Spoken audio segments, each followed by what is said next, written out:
വീണ്ടും സമീറിലേക്ക് പോകുമ്പോൾ സമീർ നമ്മൾ കഴിഞ്ഞ ദിവസങ്ങളിലൊക്കെ കണ്ട വൈകാരികമായ ദൃശ്യങ്ങൾ അവിടെ ഒന്നുകിൽ കാണാതായതോ അല്ലെങ്കിൽ കൊല്ലപ്പെട്ടവരോ അപകട സ്ഥലത്തോ ഉണ്ടായിരുന്ന ആൾക്കാരുടെ ബന്ധുക്കളോ അവിടെ വന്നിരിക്കുന്നത് നമ്മൾ കണ്ടതാണ്. ആ ദൃശ്യങ്ങളൊക്കെ നമ്മുടെ മനസ്സിൽ നിന്നും ആയില്ല. അതുകൊണ്ട് ഇപ്പോൾ എത്ര പേരാണ് അപകടത്തിൽപ്പെട്ടതെന്നുള്ള കൃത്യമായ കണക്ക് നമുക്കറിയില്ല. അങ്ങനെ ആരെങ്കിലും ആ പ്രദേശത്ത് ഇപ്പോൾ എത്തിയിട്ടുണ്ടോ? അങ്ങനെ സമീപിച്ചിട്ടുണ്ടോ ആരെങ്കിലും?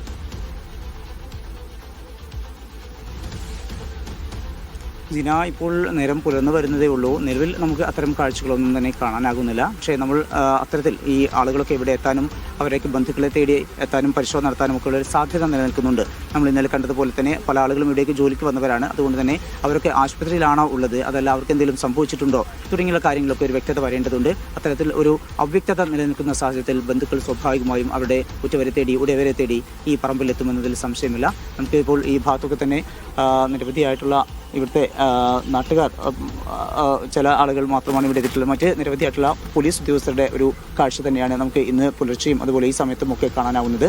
ഇവിടെ സുരക്ഷാ സംവിധാനങ്ങളൊക്കെ ശക്തമാക്കിയിട്ടുണ്ട്. മാത്രമല്ല അങ്ങനെ കൂടുതൽ പൊതുജനങ്ങൾ ഇതിന് അകത്തേക്ക് വന്നു കഴിഞ്ഞാൽ ഉണ്ടാകുന്ന ഭവിഷ്യത്ത് അത് വലിയ അപകടത്തിലേക്ക് എത്തും. ആ ഒരു സാഹചര്യം കൂടി കണക്കെടുത്തുകൊണ്ട് പോലീസ് ഉദ്യോഗസ്ഥർ ഇവിടെ ക്യാമ്പ് ചെയ്തുകൊണ്ടിരിക്കുകയാണ്.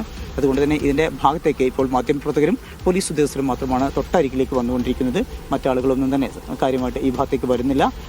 അങ്ങനെ കൂടുതൽ ആളുകളെ ഇങ്ങോട്ട് അടുപ്പിക്കുന്നുമില്ല പോലീസ് ഉദ്യോഗസ്ഥർ. അതേസമയം തന്നെ ആരെങ്കിലും നേരത്തെ ജീന സൂചിപ്പിച്ചതുപോലെ അവരുടെ ബന്ധുക്കളെ തേടി വരികയാണ് എങ്കിൽ അവരുമായിട്ട് പോലീസ് ഉദ്യോഗസ്ഥർ കാര്യങ്ങളൊക്കെ തന്നെ വിശകലനം ചെയ്യും. അതിനുശേഷം അവരെ കടത്തിവിടേണ്ടവരാണ് എങ്കിൽ ഇങ്ങോട്ട് കടത്തിവിടുകയും ചെയ്യും.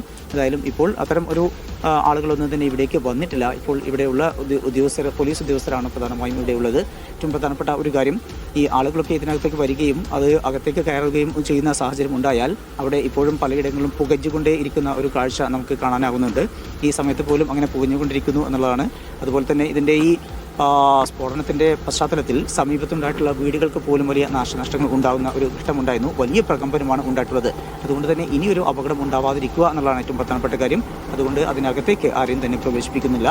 ദൂരെ നിന്നുകൊണ്ട് ആ കാഴ്ചകൾ കാണുക എന്നുള്ളതാണ്. അതിൽ തന്നെ നാട്ടുകാരെയൊന്നും ഇങ്ങോട്ട് ഇപ്പോൾ കാര്യമായിട്ട് പ്രവേശിപ്പിക്കുന്നില്ല.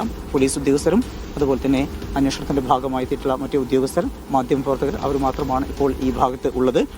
നമുക്ക് ഇതിൻ്റെ ദൃശ്യങ്ങളൊക്കെ കുറച്ച് അകലെയാണെങ്കിൽ പോലും നമുക്ക് ഇതിൻ്റെ ദൃശ്യങ്ങളൊക്കെ കാണാം. ആ ഉൾഭാഗത്തൊക്കെ വലിയ രീതിയിലുള്ള നാശനഷ്ടങ്ങളാണ് ഉണ്ടായിട്ടുള്ളത്. ആളുകളൊക്കെ ചിന്നിച്ചിതറി എന്ന് പറയുമ്പോൾ തന്നെ അതിൻ്റെ ഗൗരവം, ആ ഒരു സ്ഫോടനത്തിൻ്റെ ശക്തി എത്രമാത്രമാണ് എന്ന് നമുക്ക് ഊഹിക്കാവുന്നതേ ഉള്ളൂ.